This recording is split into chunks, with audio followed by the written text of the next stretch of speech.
This is Marc Strassman, reporter with California Politics Today and online broadcasting service Politics. We're about to speak to Alex Padilla, who is a council member from the 7th District in the city of Los Angeles and a candidate for California State Senate in the 20th District. And we're about to welcome him to the show. Welcome, Councilmember Padilla. Well, thank you, Mark. I appreciate you coming by my campaign office. Tell us, why do you want to be elected to the California State Senate from the 20th District? Well, I'm running for state senate for the same reason I ran for city council 7 years ago. I believe government is there to help people. And I was born and raised in this community, born at Kaiser Hospital in Panorama City, lived in North Hollywood, but really grew up in Pacoima. Graduated from public schools in this neighborhood, including San Fernando High School. And it was that foundation, that upbringing, that allowed me to go on to college, MIT. Came back with a mechanical engineering degree and quickly made a transition into government and politics, but really public service. And through my 7 years on the city council, I have dedicated myself to try to improve the quality of life of the people who live out here in the Northeast San Fernando Valley, from reduced crime and improved public safety to expanded parks and libraries, opportunities for young people, and a lot of investment in infrastructure. But I know there's a lot more to do, and I can have a much bigger impact as a state senator than I have had as a city council member. Tell people why they should vote for you and not for Cindy Montañez, who's your opponent in this campaign. Well, there are two Democrats in the Democratic primary. I have nothing negative to say about my opponent, but I am very proud of my track record. If you drive through the neighborhoods that we both represent, you can physically see new fire stations that have been constructed and increased number of firefighters now serving the community, and an increased number of paramedic service in the Northeast San Fernando Valley. A new police station, which has meant hundreds of new police officers for the San Fernando Valley, and it's no surprise, crime is down. For the last several years, crime has been down in the San Fernando Valley. There's a new children's museum under construction out at Hanson Dam that's going to serve the entire valley and the entire city. That is one of the accomplishments I'm most proud of. But from new housing to new shopping centers to these libraries and parks that I've talked about, you can tangibly see the difference that we've made in the San Fernando Valley, and I think people are proud of the changes for the better. Talk more philosophically and generally about what you think the role of the state government is in ameliorating the conditions under which people live in your district and around the state. Well, I think the role of government, as I said earlier, is really there to help people, to improve our quality of life. I've been pointing to a lot of tangible accomplishments, a lot of brick and mortar accomplishments that I've been a part of as a city council member, but I know there's much more that this community needs, the entire San Fernando Valley. Our mayor is currently talking a lot about education and the state of public schools in Los Angeles, but the way education is structured in California, it's largely driven by state law, by the state education code. As a state senator, I'll have a much bigger voice in that. People also, I believe, deserve access to health care. Too many Californians are uninsured, particularly our young people. But beyond that, this district specifically, the San Fernando Valley, is ground zero in the state of California for people who suffer from complications due to diabetes, and also for the rate of childhood obesity that exists. And that's a big precursor for people to develop diabetes much later on in life. We spend billions of dollars every year on healthcare services in the state of California. I gotta believe that's one way we can be more effective in preventive medicine, educating people on how to not develop the disease by living healthier lifestyles, watching what we eat, being more physically active, and even for people like my mother who is a diabetic who do develop the disease, it doesn't have to be the end of your life as you know it. There are very simple ways to manage the disease so that we can continue to stay active and live a healthy life. Let me ask you about three issues pending in front of the current legislature. The first is, you just alluded to, Mayor Villaraigosa's plan for the city or the mayor to take over the LAUSD. What's your position on that? Well, I'm, I think at this point, the only council member against this concept of mayoral control. And that's not to say that the school district doesn't need to do better. It does. I'm a product of it. I know it very, very well. That's not to say that there's not a lot of, that the city can do to be supportive of the school district. We already fund after-school programs, and we should continue to do so and expand that funding. The city has a police department, the Los Angeles Police Department, but the school district has its own police department. What we're not doing is working as effectively and as efficiently together to maintain safe campuses. And the school construction program that currently exists. The city and the school district need to be working much closer together on the siting of these new schools. The reason I don't think mayoral control is the solution is because we can do all these things without mayoral control, without a vote of the people, without legislation in Sacramento. We can do it today, and we should do it today. And finally, my reason for not supporting mayoral control is as much as we may like this current mayor, and I'm a supporter of this mayor, I don't know who the next mayor is going to be, and I don't know what their commitment to public education is going to be, or what their philosophy is on public education. So my interest is a non-political, stable education environment and direction of our school district for the students that are in it today. Two other issues are now pending. One of them is AB 2987 that would provide for a state-issued authorization for telephone companies to offer video, voice over IP, and internet access to subscribers. What's your view on that bill, which just has passed the the Utility and Commerce Committee, and it's not going to the Appropriations Committee in the Assembly? Well, I understand this bill has been introduced. It's moving through committee. It's soon to move out of Assembly, I'm sure. But I still believe it's a work in progress. I'm all for competition. I think consumers throughout the state and throughout the country have been dying for competition when it comes to video service. You know, a lot of us right now are captive to the cable company that services our area. But I know firsthand from the franchise agreements at the city level that cable companies are required to live up to technical standards, customer service standards, redlining prohibitions, on and on and on. And I just want to make sure that those same terms and conditions are applied to the telecommunication companies that are seeking to provide video service to consumers. Maybe you could address that in a little more detail. I've interviewed people from Verizon over and over again, and they say there's not in their interest to do redlining, that they haven't redlined, that they're not going to redline. What's your response to their adamant statements that redlining is not an issue? And that's great to hear that from them. But if the telecommunication companies have no qualms about prohibitions to redlining or preferential treatment of customers, then why not explicitly include that in any legislation, in any operating agreement? And I guess specifically, this is the best way I can describe it. Every cable company that offers video service in the city of Los Angeles, as part of their contract with the city, agrees that whatever service or feature they offer anywhere in their service area, they're going to offer it everywhere in their service area. And that's the city's protection of consumers to eliminate some subscribers or communities being left out of the technology investment. All we're asking for is telecommunication companies to agree to something along those lines as well. Would you comment on this state of affairs? As I understand it, all the cable franchises for the City of Los Angeles have expired, and they're existing on extensions right now. The terms of AB 2987 allow cable companies to get in on the same deal that the telcos would get in once their franchise has expired. They all have expired in Los Angeles. What kind of situation does that set up, and you think something ought to be done at the city level to deal with that before the bill passes and the new rules go into effect in January of 2007? Well, the cable company agreements with the City of Los Angeles have not expired. I think that's a misunderstanding. All right. Just before the expiration date of any contract, we have mutually agreed to an extension of the terms and conditions of the contract. When do they expire? These contracts are in the constant process of renegotiation. We've been extending the life of the agreement, so it's currently under a contract.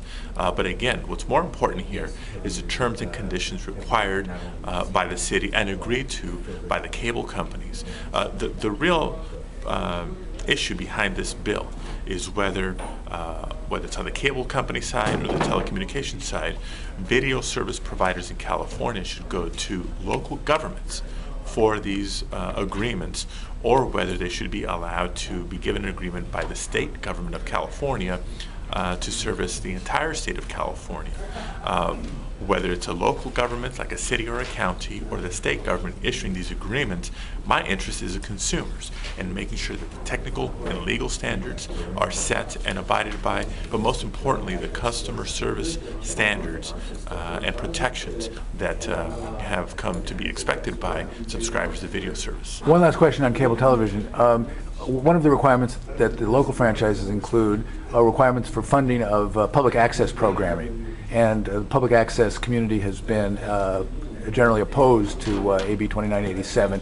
I'm recording this on a small camera. I'm going to put it on the internet. It's going to be available in perpetuity, universally, globally.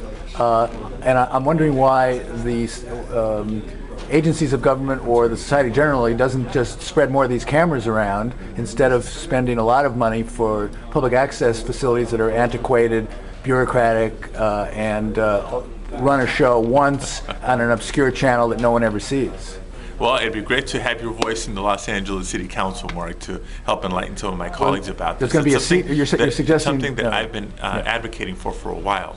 The current requirement, known as PEG, Public Educational and Government benefit to these cable agreements, certainly does that. It addresses being able to watch your local government on your cable television if there's a dedicated channel, or these public access studios that exist in every city or in different communities depending on how big the city is. But technology has evolved. We now have the ability not just to share local community-based content with your city or your community, but really throughout the world based on the internet. So I'm hoping that via the state legislation and or renegotiated agreements at the local level that we're able to incorporate these new possibilities, not just for people who seek to provide content, but also as an educational tool and resource for our schools.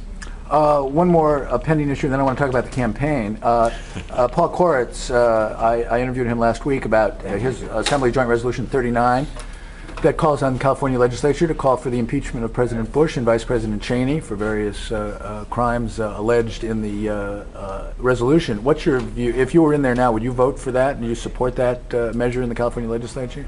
Oh, I probably would, and not because I believe it's going to lead to an immediate impeachment hearing or consideration by the U.S. Congress, but if nothing else, because it's sending a strong message, a message that on behalf of Californians, I think we are disgusted with a lot of the decisions and actions that have been taken by this White House, and it's important for people to know that at least their state officials and other local officials agree with them and will increase the political voice on their behalf.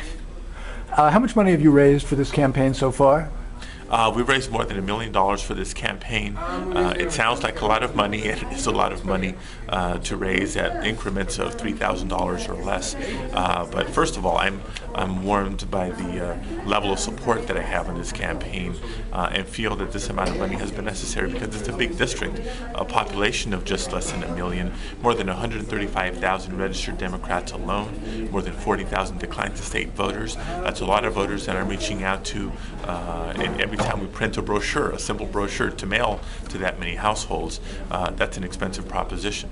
But we're working hard both on the fundraising side and on our grassroots campaign. We're here in our campaign office now, and you hear the phone going off in the background. Literally 24 phone lines going constantly with our voters, our volunteers reaching out to voters, asking for their support, answering questions about when the election is, where their polling place is, how to vote by mail. We're going to keep going until June 6th, Election Day. Your opponent told me in the interview I did with her last Saturday that you got a lot of your money from car dealers and that you're beholden to them and that that's going to negatively impact your ability to represent the district. What's your take on that point? Oh, that's absolutely not true. I'm sure there's some auto dealers that have contributed to my campaign because they operate businesses in the district, and we have a long-standing working relationship. I think good employers make for good jobs. But I'm proud to be supported by other small businesses in a variety of industries and a lot of individuals from throughout the San Fernando Valley. I need their support, not just with their checkbook, but I enjoy people support, grassroots support here in the campaign office as we're out there knocking on doors and calling voters at home. Do you think that Southern California in particular has gone too far in the way of development and use of the automobile, and do you think that there are out-of-the-box solutions that you might propose or that others might, that you'd consider as a way of resolving the fact that the majority of Californians in Los Angeles, when they go outside, sit in traffic, burn fuel, heat the planet, waste money, and have to be delayed over and over? Is there anything that you think the government can do to deal with that, or is it just going to continue and get worse? No, absolutely there's something government can do, and we all have a responsibility from the city to the state and everywhere in between. One of the things that we can do is better planning. Planning and land use management is one of the toughest responsibilities for an elected official at any level of government, but it's also one of the biggest opportunities. And my specific example is something I can't wait to sink my teeth into, is if these proposed bond measures that are on the November ballot are approved by the voters, that allow for billions of dollars in investment in our highways, in housing, in other elements of our infrastructure, those need to become tools and incentives for smart growth. If we don't tie those investments to a smart growth policy and smart growth decisions, then we're going to end up contributing to sprawl in California, and that's bad for everybody. Bad for the environment through increased emissions and pollution, bad for people's quality of life when we go more and more in the direction of people commuting an hour, sometimes 2 hours in each direction to and from home. That takes a toll on the person, that takes a toll on every family. Is smart growth enough of a solution as a concept to eliminate a significant enough portion of those commutes as to make a significant difference? Well, I do believe smart growth is enough of a solution if we as a collective political leadership have the boldness and the strength to implement it. Specifically, now, it may mean in certain areas, for example, increasing the density of housing that we're going to allow. Here in the San Fernando Valley, we have what's agreed universally as a success, the Orange Line. It's an east-west busway that connects to the Redline subway system in North Hollywood that then connects to the greater part of Los Angeles. If each of those busway stations, which you have to really envision sort of as a subway stop, can be smartly developed around, and we're connecting that increase in housing with public transportation, and we're allowing people the mobility and the access to get to work, to get to recreation centers without as much reliance on an automobile. That is smart growth. Mention again the demographics and population of the district. Well, the population of California is 37 million, and there's 40 state senators. So if you do the math, we're quickly approaching a time when each state senator will represent 1 million people. We're just shy of that now, and it's a big district here in the San Fernando Valley, from Silmar and Granada Hills in the northeast, south to North Hollywood, Studio City, and all the way west through Van Nuys, Reseda, Canoga Park, Winnetka, to Topanga Canyon Boulevard. It's a very diverse district, but it's also a very strong Democratic district. What proportion of that district would you say is undocumented? Oh, that's a good question. I don't know what portion of that district is undocumented. I can't tell you how many people are registered to vote. It's, again, 135,000 registered Democrats, about 65,000 registered Republicans, another 44,000 declined to state and independent voters. So there's a lot of... So you're saying there's about 1 million people and about 200,000 registered voters? No, about 250,000 registered voters out of 1 million people, close to 1 million people. So that means there's 750,000 people who aren't registered to vote. But don't forget, for a lot of those people who aren't registered to vote, they're kids in our classrooms today. Right. They're not registered to vote because they're not 18 yet. Median age in this district is on the younger side. I believe it's under 30. And that's, again, a reflection of a large population that's under the age of 18. What should California do, and what should the United States do in terms of providing pathways to citizenship and or barriers to entry for the undocumented? Well, certainly the issue of immigration is one of the most heated and controversial issues before the U.S. Congress today. I'm for a balanced approach. I think it's only realistic, responsible, and humane to accept people who have lived in our country for years and years and years and have been contributing to our society economically, culturally, socially, not granting immediate citizenship, but a legalization process that can create a pathway to citizenship, I am supportive of. But also, we need to enforce the laws of the land, not just on individuals, but on employers. Employer enforcement of immigration laws has, for the most part, been eliminated in the last 10 years. That's not right. We need to enforce the laws that are on the books and make sure that we're not asking ourselves these questions again in 20 years. Would you like to see the U.S. or California implement a more rigorous identification program that would require employers to solidly verify the right to work within the state and the country of all of their employees? Well, I know a bill to that effect was recently introduced and is being considered in Congress as we speak, and that may very well be part of a comprehensive solution. But I think a driving principle to any actions taken by the U.S. Congress and our President have to be fair, have to be balanced, and have to be humane. Okay, one last question. A comment on who's endorsing whom and why among this group of people, starting with yourself, Mayor Villaraigosa, Speaker Nunez, and Phil Angelides and Steve Wesley, who are running for governor. I think Phil Angelides and Steve Wesley, both of our candidates for governor, have not endorsed in this race. They have their own races to be focused on right now. The mayor has endorsed my opponent.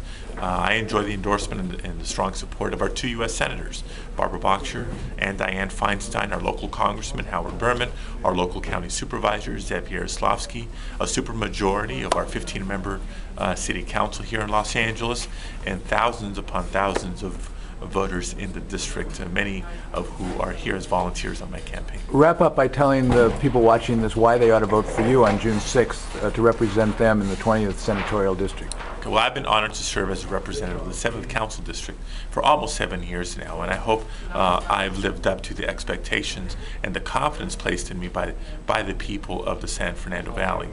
With new police stations and fire stations and libraries and parks, we've lived up to the promise to improve public safety. I think I've lived up to the promise to expand opportunities for young people and for creating more children and family-oriented activity. There's bigger challenges that lay ahead in the arena of education, in the arena of healthcare, in the arena of more regional infrastructure. I believe my track record speaks for itself, and I've earned an opportunity, or at least consideration, to be the next state senator from the San Fernando Valley. Thanks for talking to us on California Politics Today and OBS Politics. Thank you very much.